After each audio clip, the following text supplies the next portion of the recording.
नमस्कार दोस्तों, हमारे नए वीडियो में आपका स्वागत है। आज हम एसएससी ओटीआर के बारे में बात करेंगे। एसएससी ने अपनी नई वेबसाइट लॉन्च की है जो ssc.gov.in है। ओटीआर का मतलब होता है वन टाइम रजिस्ट्रेशन। इसमें आपको रजिस्ट्रेशन के समय सारी जानकारी भरनी होती है। जो भी पुरानी एसएससी वाली वेबसाइट पे जिसने भी ओटीआर किया था वो अब मान्य नहीं है। नई वेबसाइट जो बनी है उस पर भी ओटीआर करना होता है। जब कभी भी एसएससी की नई भर्तियां निकलती हैं तो आप रजिस्ट्रेशन के समय जो भी पासवर्ड मिलता है उसी से लॉगिन करना होता है और लॉगिन करते ही अभ्यर्थी की सारी डिटेल जो ओटीआर के समय भरी होती है वो आ जाती है, जिससे फॉर्म फिल करने में कोई दिक्कत नहीं होती है। इस नई वेबसाइट में हम बहुत ही आसानी से अप्लाई कर सकते हैं, जैसे कि अप्लाई कर सकते हैं और एडमिट कार्ड डाउनलोड कर सकते हैं। आंसर की रिजल्ट बहुत ही आसानी से कर सकते हैं। तो अब चलते हैं वन टाइम रजिस्ट्रेशन की तरफ, कैसे इसको हम करते हैं। सबसे पहले आपको गूगल को खोलना होगा। क्रोम में हम सर्च करते हैं ssc.gov.in, इसको सर्च करते हैं। सर्च करते ही कुछ इस तरह का इंटरफेस आएगा। इसमें आपको लॉगिन और रजिस्ट्रेशन पर क्लिक करना होता है।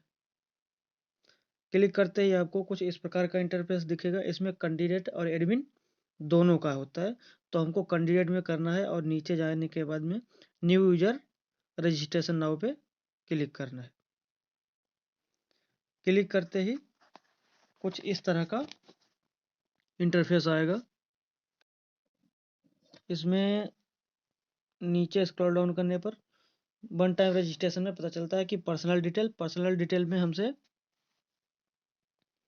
कैंडिडेट का नाम, आइडेंटिफिकेशन और कॉन्टैक्ट नंबर वगैरह पूछेगा। उसके बाद में दूसरा होता है पासवर्ड क्रिएशन। पासवर्ड क्रिएशन में हमें जो पासवर्ड मिलता है उससे या उसके माध्यम से हमें दूसरा पासवर्ड क्रिएट करना होता है।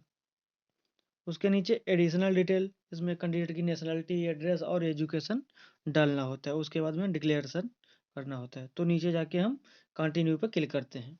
कंटिन्यू पर क्लिक करने के बाद में इसमें हमें अपनी पर्सनल डिटेल भरनी होती है, जैसे कि do you have a Aadhaar card. यदि आपके पास आधार कार्ड है तो इस पे टिक करने के बाद में आधार कार्ड नंबर इसमें डाल देते हैं। उसके बाद में वेरीफाई आधार कार्ड नंबर, तो वेरीफाई आधार कार्ड नंबर। उसके बाद में टाइप ऑफ आइडेंटिफिकेशन कार्ड, अगर आपके पास आधार कार्ड नहीं है तो कोई दूसरी प्रूफ के तौर पे मांगेगा। पहली बात, आपके पास आधार कार्ड है तो उसी से करें। उसके बाद में कैंडिडेट का नाम, जैसा कि आपकी हाई स्कूल की मार्कशीट पे है। उसके बाद में वेरीफाई कैंडिडेट नेम। उसके बाद में have you ever change name, क्या आपने कभी अपना नाम बदला है? अगर बदला है तो यस, अगर नहीं बदला है तो नो पे क्लिक करें। उसके बाद में जेंडर, मेल या फीमेल, तो उसको जेंडर, उसके बाद में जेंडर वेरीफाई करना होता है। डेट ऑफ बर्थ, आपको अपनी डेट ऑफ बर्थ फिल करनी होती है। उसके बाद में डेट ऑफ बर्थ वेरीफाई करनी होती है। फिर father's name, father's name verify करना होता है। मदर्स नेम, फिर वेरीफाई मदर्स नेम। उसके बाद में हाई स्कूल के आधार पर 10th का जो बोर्ड होता है उस बोर्ड को सिलेक्ट करना होता है। बोर्ड को सिलेक्ट करने के बाद में उसको वेरीफाई करना होता है। वेरीफाई करने के बाद में रोल नंबर, जो कि हाई स्कूल में होता है, उसको डालना होता है। इसमें वेरीफाई रोल नंबर करना होता है। किस सन में पास किया है उसे भी वेरीफाई करना होता है। तो जो जिस साल में आपने हाई स्कूल उत्तीर्ण किया है वो सन डाल दें। उसके बाद में highest level of education qualification, आपने अधिक से अधिक कहाँ तक पढ़ाई की है तो उसको आपको इसमें फिल करना होता है। जैसे कि मेट्रिकुलेशन 10th तक होता है, high secondary, diploma, graduation, post graduation, जहाँ तक आपने की हो वहाँ तक आपको फिल करना होगा। उसके बाद में वेरीफाई भी करना होगा कैंडिडेट का मोबाइल नंबर। इसमें आप मोबाइल नंबर डालेंगे। मोबाइल नंबर डालने के बाद में यहाँ पे आपको एक OTP का ऑप्शन आएगा। जैसे कि यहाँ पे हम अपना मोबाइल नंबर डालते हैं।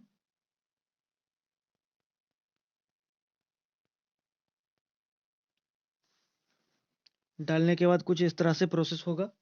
फिर यहाँ पे सेंड OTP का ऑप्शन आ जाएगा।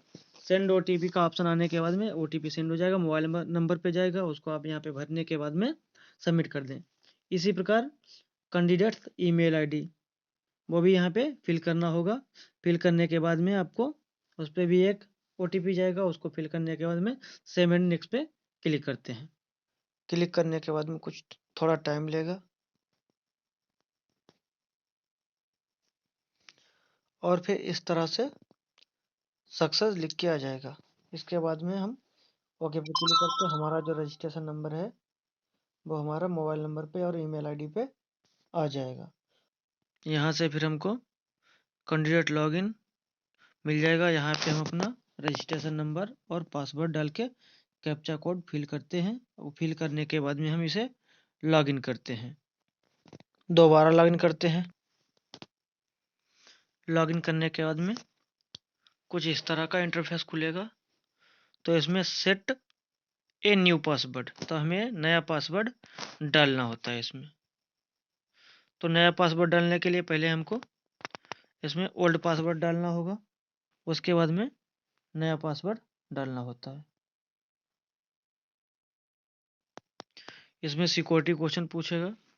सिक्योरिटी क्वेश्चन 1 में आप कुछ भी डाल सकते हो। What city where are you been, जहाँ आप पैदा हुए, या मदर्स नेम, या फेवरेट मूवी, कुछ भी डाल सकते हो, उसका आंसर डाल देते हैं। उसका सिक्योरिटी क्वेश्चन दूसरा पूछता है, दूसरे में भी कोई क्वेश्चन डाल देते हैं, उसमें उसका आंसर डाल लेते हैं। उसके बाद में सेव एंड नेक्स्ट पे क्लिक कर देते हैं।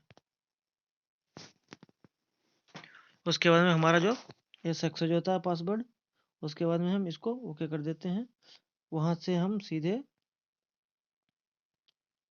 यहाँ से फिर लॉगिन करने को मांगेगा। रजिस्ट्रेशन नंबर और पासवर्ड डालना है हमको, तो यहाँ पे हम रजिस्ट्रेशन नंबर और पासवर्ड फिल कर देते हैं।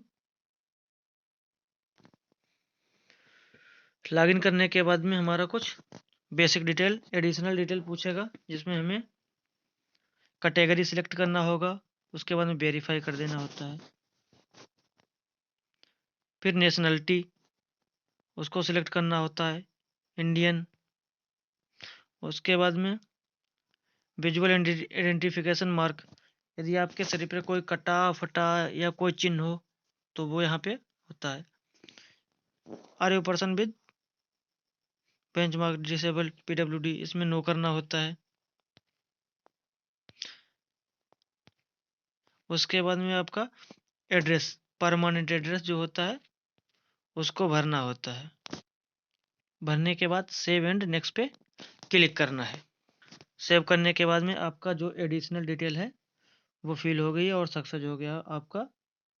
उसके बाद में ओके पे क्लिक कर देते हैं।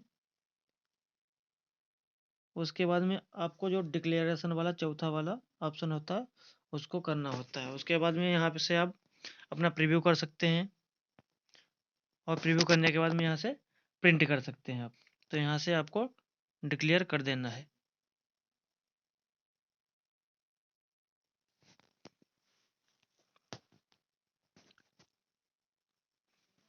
डिक्लेयर करने के बाद में आपको सक्सेस का हो जाएगा ओके। फिर कुछ इस प्रकार का इंटरफेस खुलेगा। इसमें आपका एडमिट कार्ड अभी नॉट अवेलेबल, मतलब आपने कोई जितना भी फॉर्म डाला होगा उसका पूरा डैशबोर्ड खुल के आ जाएगा।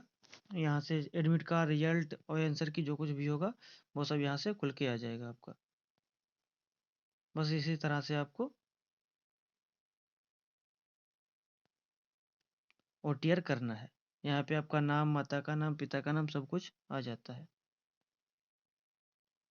तो कैसी लगी जानकारी कमेंट में हमें ज़रूर बताएं।